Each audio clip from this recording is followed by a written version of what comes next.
King Khan Shahrukh Khan देखील आता या शपथविधी सोहळ्यासाठी इथं आलेला आहे। अनेक सेलिब्रिटी जे आहेत ते देखील इथं येणार आहेत अशी माहिती होती। सलमान खान याचं देखील नाव निमंत्रितांच्या यादीत होतं आणि आता शाहरुख खान, रणबीर कपूर देखील इथं पोहोचलेले आहेत। ही दृश्य आपण बघतोय थेट आझाद मैदानातली। आज देवेंद्र फडणवीस यांचा शपथविधी सोहळा होतोय। मोठ्या प्रमाणात देवेंद्र फडणवीसांना मानणारा वर्ग राज्यामध्ये आहे, कला विश्वात आहे, क्रीडा विश्वात आहे आणि आज सगळ्यांच्या साक्षीनं देवेंद्र फडणवीस हे शपथ घेणार आहेत। रणबीर कपूर देखील इथं पोहोचलेले आहेत आणि थेट दृश्य आझाद मैदानातले।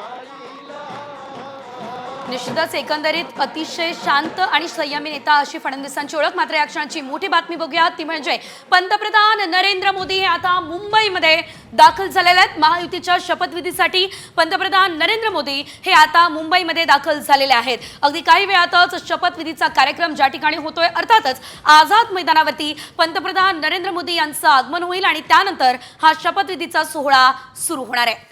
अगदी एक महत्वाची बातमी आपण बघतोय, दृश्यांमध्ये आपण बघतोय की शाहरुख खान, किंग खान शाहरुख देखील आता या शपथविधी सोहळ्यासाठी इथं पोहोचलेला आहे। दुसऱ्या रांगेमध्ये शाहरुखची बसण्याची व्यवस्था करण्यात आलेली आहे आणि या ठिकाणी आपण बघतोय शाहरुख खान देखील देवेंद्र फडणवीसांच्या शपथविधी सोहळ्यासाठी आता इथं दाखल झालेला आहे। पंतप्रधान नरेंद्र मोदी हे मुंबईमध्ये उतरलेले आहेत आणि आता थोड्याच वेळात ते महायुतीच्या या शपथविधी सोहळ्यासाठी पोहोचणार आहेत। शाहरुख खान यांना आपण बघतोय सचिन तेंडुलकर यांची आणि अंजली तेंडुलकर यांची भेट घेतलेली आहे आणि आता शाहरुख खान देखील या शपथविधी सोहळ्यासाठी इथं उपस्थित झालेला आहे। पुढच्या काही क्षणात आपण बघतोय आणखीनही सेलिब्रिटी आझाद मैदानावर येतील असं दिसतंय आणि आझाद मैदानावर आज भाजपला जे विक्रमी बहुमत मिळालं, जे विक्रमी आमदारांची संख्या निवडून आणता आली, त्या सर्व आमदारांच्या बळावर देवेंद्र फडणवीस हे आज शपथ घेत आहेत। महापौर ते मुख्यमंत्री पदाचा हा सोहळा।